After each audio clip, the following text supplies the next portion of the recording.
दोस्तों कहते हैं कि जब जीवन में मुसीबत आती है तो एक मित्र ही दूसरे मित्र की जिंदगी का सहारा बनता है, उसको सपोर्ट करने वाला बनता है। उसकी मुसीबतों में एक हिस्सेदारी निभाकर उसके साथ रह के उसकी फीलिंग्स को शेयर करके वह न सिर्फ अपने मित्र के दुख को कम करने की कोशिश करता है बल्कि अपने मित्र होने का फर्ज भी अदा करता है। अगर हम तमाम पौराणिक कथाओं की बात करें तो हिंदू धर्म ग्रंथ के अनुसार भगवान कृष्ण ने जब सुदामा के जीवन में कष्ट आया तो कृष्ण ने अपनी मित्रता का परिचय देते हुए इस संसार के सामने, पूरी दुनिया के सामने एक मिसाइल काम की और अपने इस एग्जाम्पल से दुनिया के लोगों को यह समझाने की कोशिश की अगर मित्र मुसीबत में हो तो एक दूसरे मित्र का फर्ज बनता है, उसका ये धर्म कहता है कि उसने उसकी सहायता करनी चाहिए, उसको उस मुसीबत से उबारना चाहिए। वह उसकी गरीबी में, उसकी परेशानी में जिस हद तक भी सहारा बन सके उसको सपोर्ट करना चाहिए। लेकिन आज के इस भौतिक युग में, आज की इस कलयुगी दुनिया में मित्र ही दुश्मन बन बैठा है। एक मित्र दूसरे मित्र की न सिर्फ जिंदगी तबाह करने के लिए आगे आता है बल्कि उसके साथ रहकर आस्तीन का सांप बनकर उसके पेट में छुरा घोंप देता है। जी हाँ दोस्तों, आज हम आपको जो सच्ची कहानी सुनाने जा रहे हैं, इस कहानी में ऐसा ही होता है। दोस्तों, आज की हम जो आपको सच्ची कहानी सुनाने जा रहे हैं, सच्ची कहानी में अंजलि नाम की एक लड़की होती है, प्रिया, जो कि अंजलि की एक घनिष्ठ मित्र थी। एक षड्यंत्र के तहत किस प्रकार उसकी जीवन लीला समाप्त कर देती है और मित्रता के नाम पर एक डब्बा बन जाती है। दरअसल अंजलि ने प्रिया को फोन किया कि स्कूल में जो फंक्शन होना है, उस फंक्शन में एक नाटक प्ले किया जाना है, उसका मंचन कार्यक्रम होना है। उसके लिए प्रैक्टिस करने के लिए उसने तत्काल गौशाला मंदिर आना होगा। और जैसे ही प्रिया को सूचना मिलती है कि उसकी फ्रेंड अंजलि ने उसको कॉल किया है, उसको बुलाया है, वह उस कार्यक्रम का उसे एक हिस्सा बनाना चाहती है और प्रैक्टिस के लिए उसने उसे गौशाला मंदिर बुलाया है, तो तत्काल प्रिया बताए गए एड्रेस पर गौशाला मंदिर पहुंचती है। और गौशाला मंदिर पहुंचने के बाद पहले से ही उपस्थित वहां पर अंजलि और अंजलि का बॉयफ्रेंड दोनों लोग उपस्थित होते हैं। षड्यंत्र के तहत अंजलि प्रिया के पैर पकड़ लेती है और उसका बॉयफ्रेंड, जिसका नाम अमन था, वह अमन उसका तब तक गला दबाता रहता है जब तक कि प्रिया की मौत नहीं हो जाती। आखिर अंजलि ने प्रिया की मौत क्यों की? क्या रही मौत करने की वजह? क्या कोई आपसी मतभेद, कोई पिछली दुश्मनी, या फिर प्रेमी को पाने का षड्यंत्र? आप इस कहानी को आगे सुनेंगे तो सब सच्चाई के सभी पर्दे आपके सामने से हट जाएंगे और आप एक ऐसा सच जानेंगे कि आपको इस सच पर विश्वास नहीं होगा, यकीन नहीं होगा कि किस प्रकार एक लड़की अपने प्रेमी को पाने के लिए, अपना मकसद पूरा करने के लिए अपने ही घनिष्ठ मित्र की न सिर्फ जान लेती है बल्कि उसकी पहचान छुपाने के लिए एक ऐसा खेल रचती है, एक ऐसी खूनी साजिश रचती है कि दुनिया जब इस न्यूज को सुनती है तो हैरान रह जाती है, परेशान रह जाती है। जी हाँ दोस्तों, हम कहानी में आगे बढ़े उससे पहले मैं अर्जुन सर अपने YouTube चैनल पर आप सभी दर्शकों का हार्दिक स्वागत करता हूं। दोस्तों, अगर हमारे चैनल पर आप पहली बार आए हो तो प्लीज हमारे चैनल को सब्सक्राइब जरूर करिएगा, वीडियो को लाइक करें और इस कहानी से दूसरे लोग भी कुछ सीख लें, उनको कुछ मैसेज जाए, वो अलर्ट रह सके, इसलिए इस कहानी को अपने मित्रों के पास शेयर अवश्य करिएगा। दोस्तों, आज की सच्ची कहानी जो हम आपको सुनाने जा रहे हैं, ये कहानी है भारत के राज्य हरियाणा की।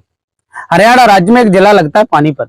पानीपत के एक डिग्री कॉलेज में अंजलि बीए सेकंड ईयर की स्टूडेंट थी और उसी बीए सेकंड ईयर में प्रिया नाम की एक लड़की भी पढ़ती थी। दोनों अलग अलग गांव से बिलोंग करती थी, बहुत अच्छी मित्रता थी।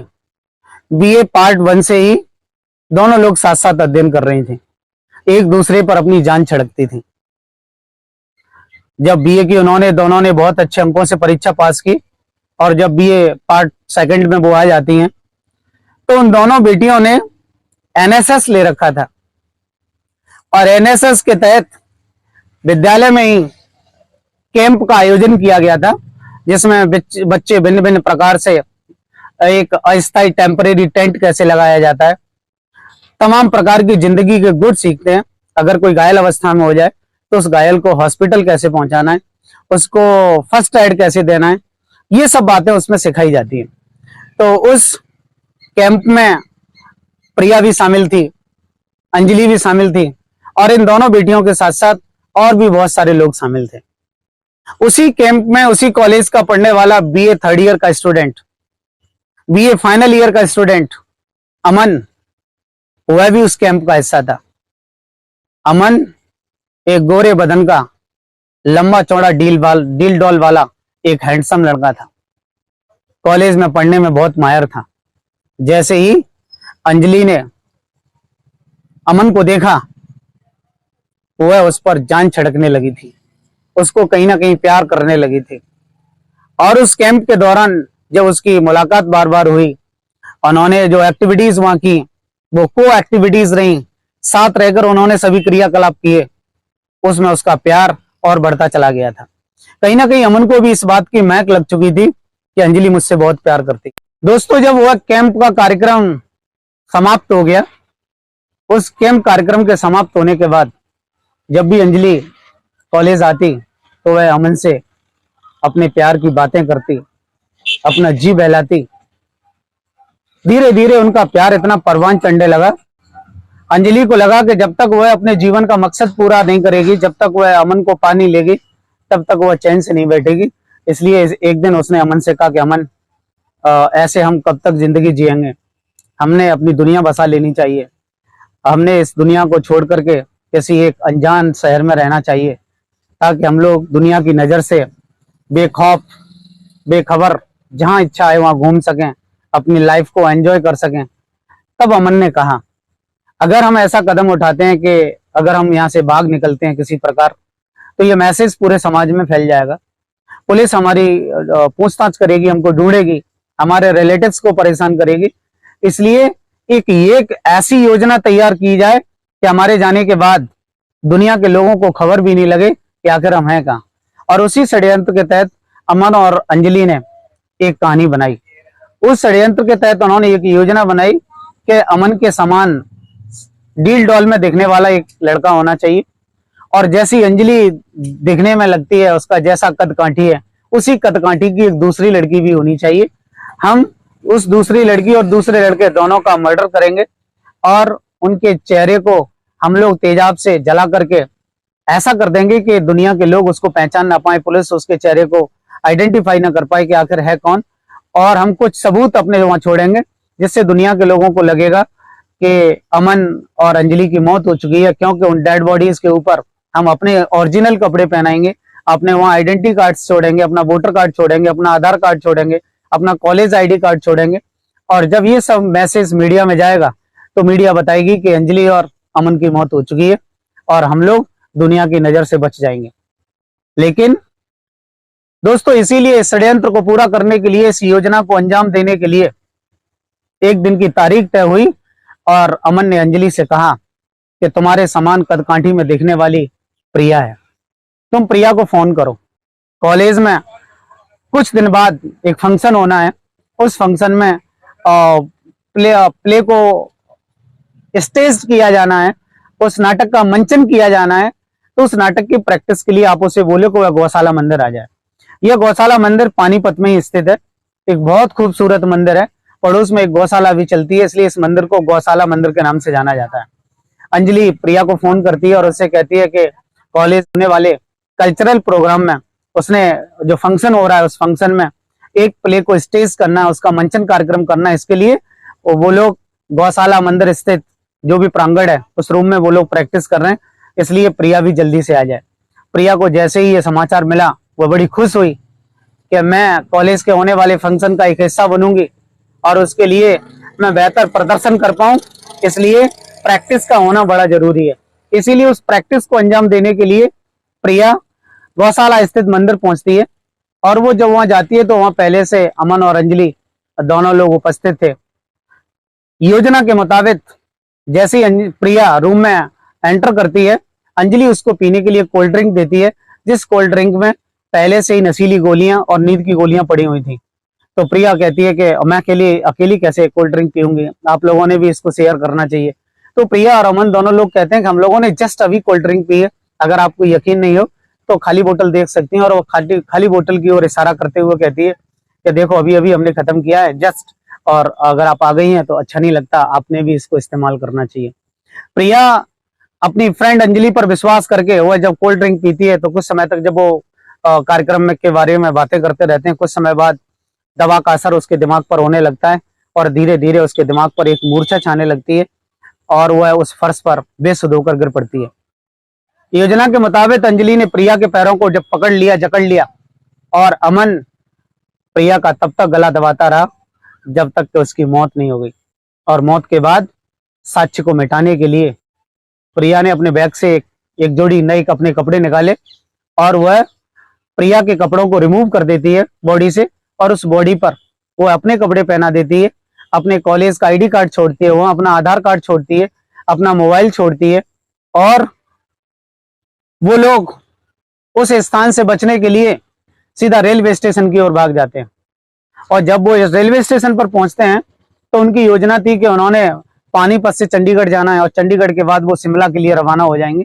लेकिन वो स्टेशन जाके पता करते हैं तो उस समय कोई भी ट्रेन आने को नहीं थी।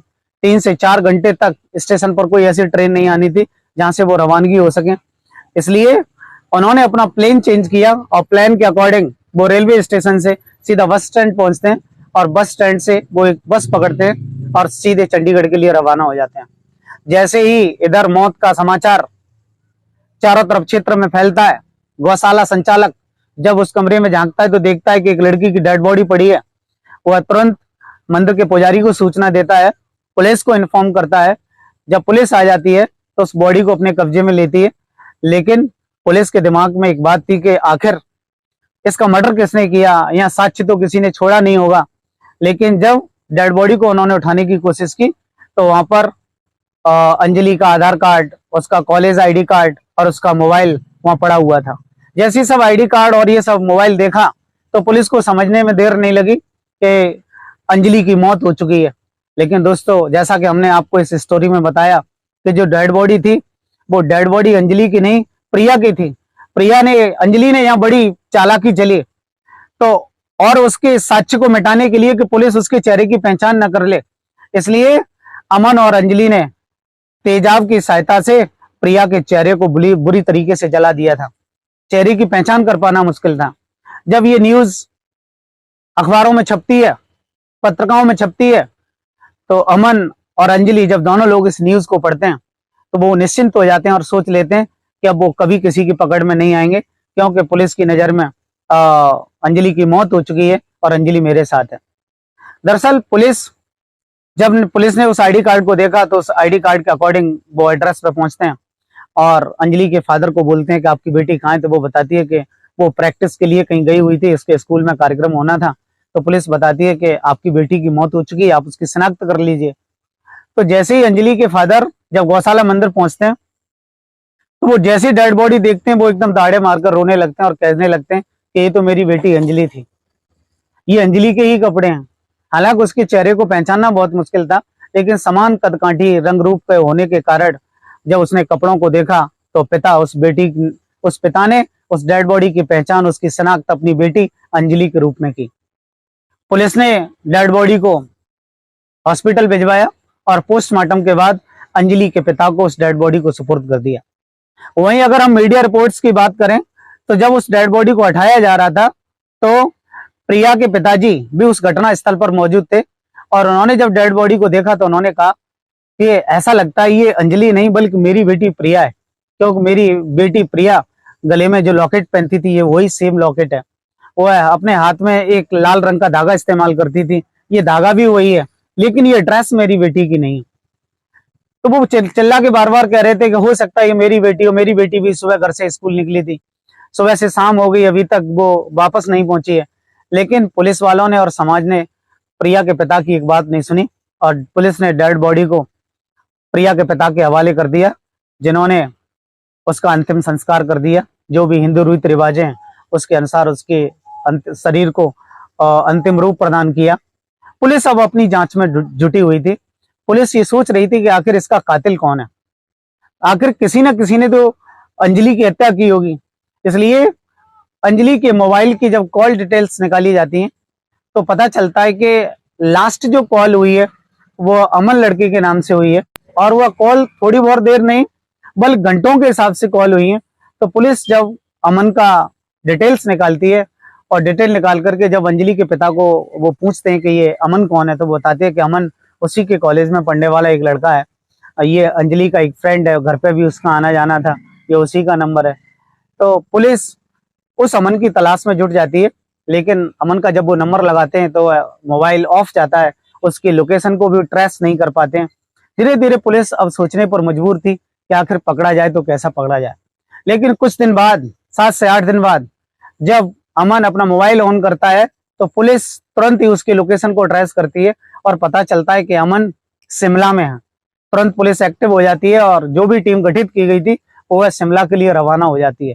शिमला की स्थानीय पुलिस की सहायता से पानीपत की जो पुलिस थी वह अब शिमला के होटलों को एक एक करके तलाश कर रही थी, खोज रही थी। वहां जो भी उनके वहां कस्टमर्स थे, उन कस्टमर के वो नाम पते जान रही थी। इस प्रकार पुलिस ने कुछ ही चंद घंटों में शिमला के सैकड़ों होटलों को तलाश मारा, लेकिन उन्हें कहीं भी अमन का पता नहीं चला। जब वो एक होटल में पहुंचते हैं तो वो जब होटल का जो रिकॉर्ड होता है वहां पर कौन कौन से उसके कस्टमर्स आए हुए हैं, गेस्ट कौन कौन से रुके हुए हैं, तो पता चलता है कि अमन नाम का तो वहां कोई कस्टमर है ही नहीं। लेकिन एक ऐसा भी कस्टमर है जिसने अपना नाम कृष्ण रखा हुआ है, उसके साथ एक लड़की है जिसका नाम राधा है। और वो जब पता देखते हैं तो वह पानीपत का सेम एड्रेस था। बस अमन ने यही भूल कर दी, उसने अपना नाम बदला, अपनी प्रेमिका का नाम बदला, लेकिन वो अपना ओरिजिनल एड्रेस चेंज करना भूल गया। और पुलिस जब उस रूम नंबर पर पहुंचती है तो वो देखती है कि अमन जमीन पर बैठा हुआ है और उसकी जो गर्लफ्रेंड है, उसकी जो प्रेमिका थी प्रिया, वो बिस्तर पर बैठी हुई थी। दोनों लोग आपस में बातें कर रहे थे। पुलिस को देखकर दोनों लोग एकदम हैरत में पड़ जाते हैं और हैरत में पड़ने के बाद पुलिस जब उनको अरेस्ट करती है और अरेस्ट करके उन्हें शिमला से पानीपत ले आती है।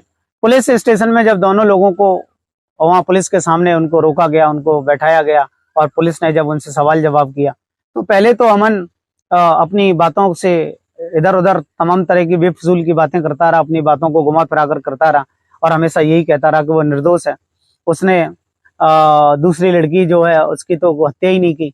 लेकिन पुलिस ने जब अपना असली रूप दिखाया तो दोस्तों आप समझते हैं पुलिस का असली रूप क्या होता है। मुर्दे भी बोलने लगते हैं पुलिस के आगे। ऐसा ही अमन के साथ भी हुआ। अमन जल्दी से टूट गया। अमन ने पूरी सच्चाई बयां कर दी। अमन ने बताया कि दरअसल वह अंजलि के साथ हमेशा एक अच्छा सा जीवन जीना चाहता था, इसलिए लोगों को पता ना चले कि अंजलि आखिर है कहाँ। अंजलि के बारे में जब लोग जाने तो उन्हें सिर्फ ये लगे कि अंजलि मर चुकी है, अंजलि की किसी ने हत्या कर दी है। इसलिए उसने अंजलि की फ्रेंड को उस स्थान पर अंजलि के द्वारा ही बुलवाया और इसलिए इसकी मौत कर दी ताकि लोग अंजलि को मरा समझ लें और वह अंजलि उसके साथ हमेशा हमेशा के लिए रह पाए। जब अंजलि को भी जिंदा देखा तो उसके पिता को भी हैरत हुई कि जिस बेटी का मैंने अंतिम संस्कार किया फिर वो बेटी कौन थी। तब प्रिया के पिताजी सामने आते हैं और पुलिस को कहते हैं कि मैंने आप लोगों से एक बार नहीं अनेकों बार कहा, मैं रो रो के चिल्लाता रहा, चीखता रहा कि ये मेरी बेटी की डेड बॉडी है, लेकिन आप लोगों ने मेरी बात पर ध्यान नहीं दिया और मेरी बेटी का अंतिम संस्कार भी मुझे देखने को नहीं मिला। तो दोस्तों इस प्रकार पुलिस ने कार्रवाई को आगे करते हुए, कानूनी प्रक्रिया का पालन करते हुए अंजलि और अमन दोनों लोगों को जिला न्यायालय में उपस्थित किया। तो जज साहब ने वहां कानूनी कार्रवाई करने के बाद, तमाम बातें सुनने के बाद ये निष्कर्ष निकाला कि दोनों लोगों ने जो मर्डर किया उस मर्डर से संबंधित धारा लगाई और अंजलि और अमन दोनों लोगों को जेल भेज दिया। दोस्तों अंजलि और अमन दोनों लोगों ने एक षड्यंत्र के तहत किस प्रकार एक मासूम सी बच्ची जिसका कोई दोष नहीं, जिसने कोई कभी अंजलि के साथ गलत कुछ किया ही नहीं, वह किसी भी प्रकार से अंजलि के जीवन का कभी कांटा नहीं बनी, लेकिन अंजलि ने अपने स्वार्थ के लिए, अपने प्रेमी को पाने के लिए एक ऐसा षड्यंत्र रचा जिसमें एक मासूम सी लड़की प्रिया की जान चली गई। दोस्तों ये थी आज की हमारी सच्ची कहानी। इस कहानी को सुनाने का मकसद किसी के विचारों को कष्ट देना नहीं, किसी को परेशान करना नहीं, बल्कि समाज को जागरूक करना है ताकि समाज इस प्रकार की कहानियों से कुछ सीख ले, कुछ सबक ले। दोस्तों मैं जाते जाते आपसे एक बात कहना चाहूंगा, आज की दुनिया अच्छी दुनिया नहीं है। आज की दुनिया में स्वार्थी लोग हैं, अपने तुच्छ से स्वार्थ के लिए वो आपके जीवन को तबाह कर देते हैं। इसलिए आवश्यकता से अधिक दूसरों पर विश्वास न करें। ये स्वार्थी दुनिया है तो हमें भी स्वार्थ से जीना ही होगा। तो दोस्तों आज की सच्ची कहानी में इतना ही। आपको कहानी कैसी लगी ये हमें कमेंट बॉक्स में जरूर बताइएगा। तो दोस्तों आज की सच्ची कहानी में इतना ही। मिलते हैं फिर किसी नई कहानी में। तब तक के लिए नमस्कार, जय हिंद, जय भारत।